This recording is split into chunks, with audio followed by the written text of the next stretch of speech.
कांवड़ यात्रा पर योगी के एक्शन से बौखलाया अभिमुक्तेश्वरानंद। पत्थरबाज और गालीबाज कॉकरोचों के समर्थन में उतरा अभिमुक्तेश्वरानंद सरस्वती।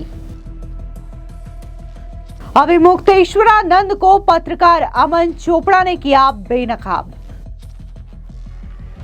उत्तर प्रदेश के मुख्यमंत्री योगी आदित्यनाथ ने कांवड़ यात्रा को लेकर के अहम फैसला लिया है, जिससे तमाम कांवड़ियों को राहत मिलेगी। लेकिन जिस तरीके से मुख्यमंत्री योगी आदित्यनाथ ने यह बड़ा एक्शन लिया है, उससे अभिमुक्तेश्वरानंद सरस्वती पूरी तरीके से बौखला चुके हैं। दरअसल उन्होंने पूरी तरीके से इस एक्शन को राजनीतिक करार दिया है और ये कहा है कि अगर क्यूआर कोड के जरिए होटल और ढाबा के मालिक अपने असल पहचान को बताते हैं तो सीधे तौर पर यह सही नहीं होगा। यह सिर्फ और सिर्फ राजनीति के लिए लिया गया बड़ा फैसला है। इसी के साथ ही अभिमुक्तेश्वरानंद सरस्वती ने दिल्ली के जंतर मंतर में तांडव और उपद्रव करने वाले पत्थरबाज और गालीबाज कॉकरोचों का खुल करके समर्थन किया है।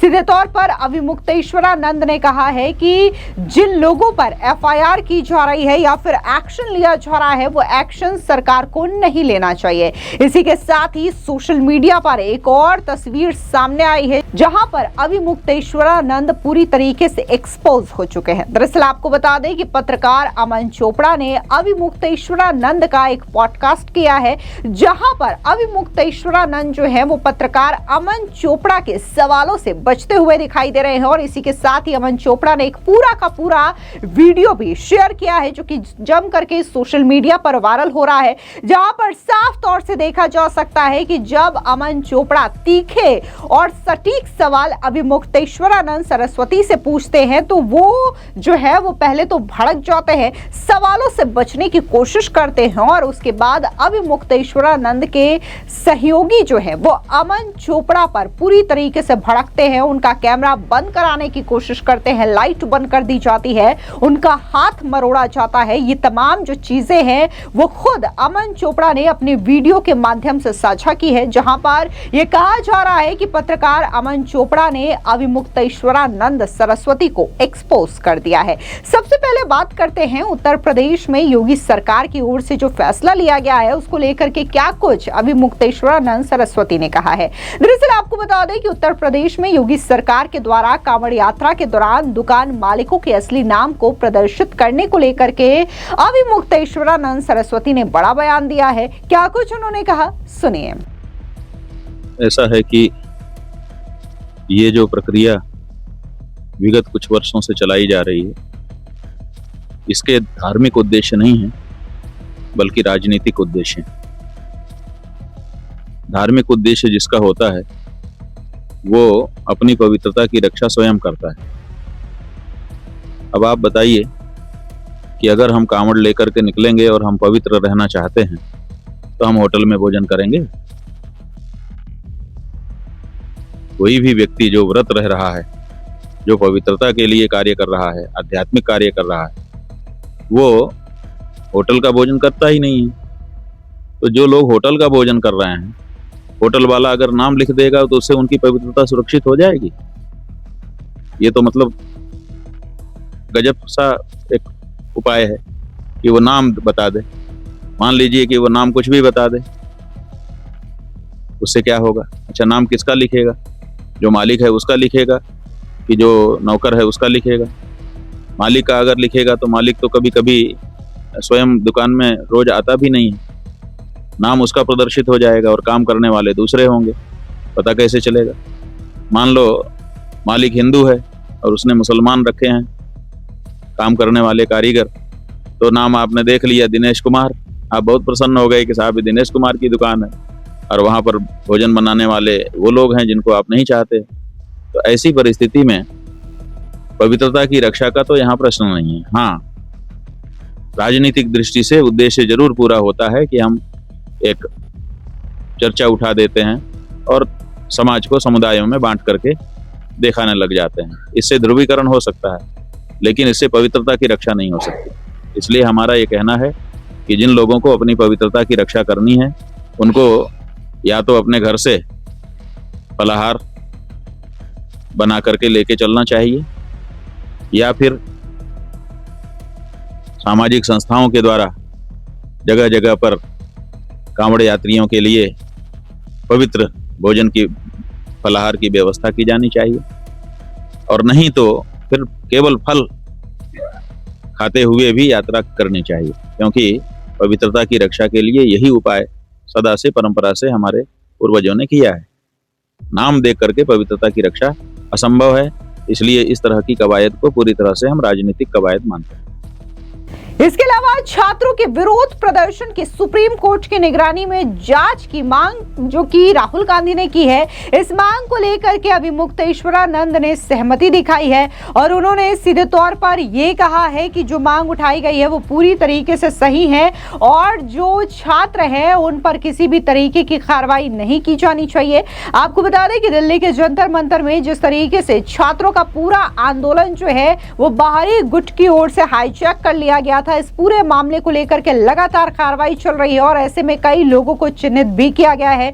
तमाम वीडियोस ऐसे वायरल हो रहे हैं जिसमें प्रधानमंत्री मोदी और पूर्व शिक्षा मंत्री धर्मेंद्र प्रधान को लेकर के काफी ज्यादा आपत्तिजनक शब्दों का इस्तेमाल किया गया है। इन तमाम लोगों को चिन्हित कर उनके खिलाफ एफआईआर दर्ज किया जा रहा है। लेकिन वहीं दूसरी ओर अभिमुक्तेश्वरानंद सरस्वती जो कि खुद एक फर्जी शंकराचार्य हैं, वो ये कह रहे हैं कि आखिर इन लोगों पर एफआईआर क्यों की जा रही है। सुनिए क्या कुछ उन्होंने इस पूरे मामले को लेकर के कहा। ठीक है, जिस व्यक्ति ने भी ये याचिका सुप्रीम कोर्ट में डाली, हम उसका अभिनंदन करना चाहेंगे। वो संवेदनशील व्यक्ति है, इसीलिए छात्रों की इस पीड़ा से अवगत होकर के वो सुप्रीम कोर्ट के सामने गया है। सुप्रीम कोर्ट के न्यायाधीशों को भी सहानुभूति पूर्वक इस बारे में विचार करना चाहिए और जिनके ऊपर प्रहार किए गए उनको उचित मुआवजा दे करके उनको संतुष्ट करना चाहिए, और साथ ही एक साफ सुथरी एसओपी जैसा कि उन्होंने मांग ही लिया है तो ये बहुत अच्छा है, उसको तैयार करके लागू करवा देना चाहिए ताकि मनमानापन खत्म हो जाए। कभी कोई भी सरकार कभी भी किसी भी हथियार का उपयोग अपने देश के नागरिकों पे बिना विशेष परिस्थिति के ना कर सके।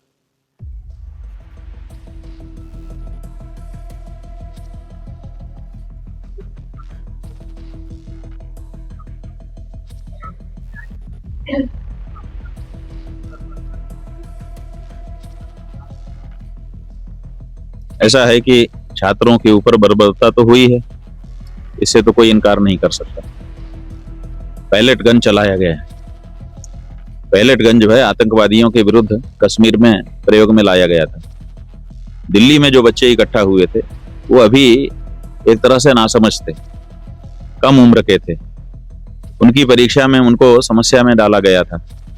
बेचारे वहां पे इकट्ठा हुए थे कि हमें न्याय मिलेगा, न्याय तो नहीं मिला, पैलेट गन चला दी गई, उनके शरीर में 1000 छेद हो गए। अब सरकार की ओर से कहा गया कि पैलेट गन चलाई ही नहीं गई, फिर कहा गया कि चलाई तो गई लेकिन उसका आदेश गृह मंत्री नहीं देते हैं, उसका आदेश मजिस्ट्रेट देता है। फिर अब उनको न्याय के लिए मांग करनी पड़ रही। तो छात्रों के ऊपर अन्याय तो हुआ है और अब तो प्रमाण भी आ गए कि 7 राउंड पैलेट गन चलाई गई। तो जब इतना स्पष्टता के साथ ये बात निकल करके आ गई, इसी के साथ उनके ऊपर पत्थर मारे गए, उनको लाठियां मारी गई और भी तरह तरह से उनको प्रताड़ित किया गया और आज भी किया जा रहा है। एफआईआर खोज खोज करके, वीडियो देख देख करके दर्ज की जा रही। तो इन बच्चों को आप क्या करना चाहते हैं? इनको अपराध की ओर धकेलना चाहते हैं? अगर नहीं तो फिर ये तरह की कार्रवाई बंद कर देनी चाहिए और न्याय केवल विद्यार्थियों को नहीं, इस देश के हर नागरिक को मिलना चाहिए। और न्याय की मांग अगर कोई करता है तो हम उसके साथ। तो राहुल गांधी अगर कह रहे हैं कि इसकी जांच उच्च स्तरीय कराई जानी चाहिए तो ठीक है, क्योंकि न्याय तो सबको मिलना ही चाहिए। न्याय हर नागरिक का अधिकार है।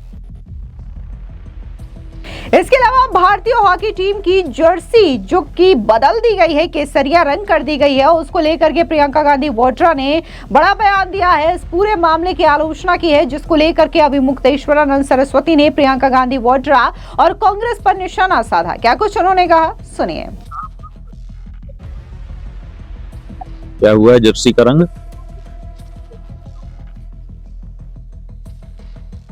तो बात यह है कि जो भारत का राष्ट्र ध्वज है उसमें भी तो केसरिया रंग है और सबसे ऊपर है। पहला रंग तो केसरिया ही है। देखिए, जब हम ऊपर से नीचे गिनते हुए सूची आते हैं तो आप जब भारत का ध्वज देखेंगे, जिसको तिरंगा कहा जाता है, 3 रंग हैं उसमें, तो सबसे ऊपर तो केसरिया है, उसके बाद सफेद है, उसके बाद हरा है। तो ऐसी परिस्थिति में अगर आपके राष्ट्र ध्वज के पहले क्रम पर आए हुए रंग को भारत की किसी टीम का, जो भारत का प्रतिनिधित्व करती है, अगर उसके जर्सी में वो रंग डाल दिया गया तो इससे तो प्रसन्न होना चाहिए कि चलो पहले वाले क्रम पर जो रंग है उसको वरीयता दी गई है, अच्छा ही हुआ है। इसलिए यही समस्या है कि इन लोगों को केसरिया रंग से चिढ़ हो गई। हिंदुओं ने क्यों इनको छोड़ा? इसीलिए छोड़ा कि इनको हमारे प्रतीकों से चिढ़ हो गई है, हमारी मनुस्मृति से इनके भाई को चिढ़ हो गई थी। संसद में खड़ा होकर वो आलोचना कर रहा था। इनका जो नेता है खड़गे, अभी 1-2 दिन पहले ही संसद में खड़ा होकर के, जैसा कि बताया, वो मनुस्मृति के बारे में अपलाप कर रहा था। इनको हिंदू के ही शब्द सुनाई देते ही कंपन होने लगता है। और अब बताइए, भारत के तिरंगे में जो पहला रंग है, उस रंग की जर्सी हो जाने पर इनको पीड़ा हो रही है। इनको हिंदुओं से कितनी नफरत होगी, कितना परहेज होगा। तो अच्छा ही है कि हिंदुओं ने इनको तिरस्कृत कर रखा है।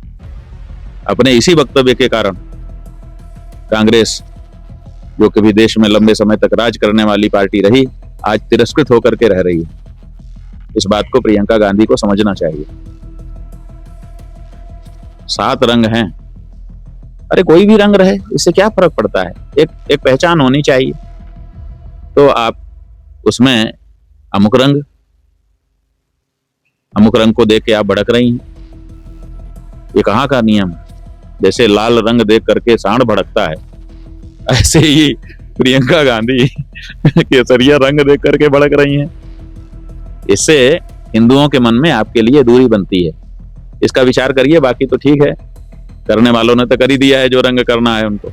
आप भड़क करके अपने आप को और हिंदुओं के हृदय से दूर ले जा रही हैं, इससे ज्यादा कुछ नहीं।